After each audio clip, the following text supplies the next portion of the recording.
днес в нашата детска градина.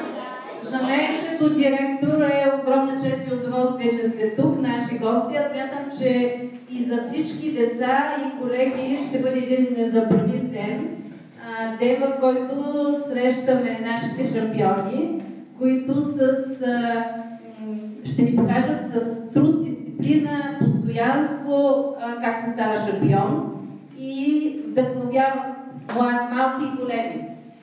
Но тази среща всъщност носи не само вълнение, смятам, че тя ще бъде един урок на приятелство, на уважение и на работа в екип.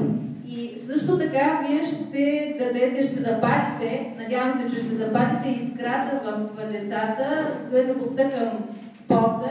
Ще ни покажете как с дисциплина, с усилие, с постоянство се става истински голям шампион и се постига победа.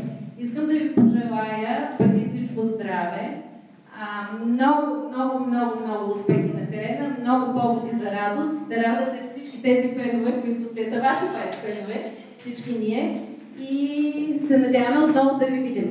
Сега подготвили сме ви една малка изненада от целият екип, специално за вас.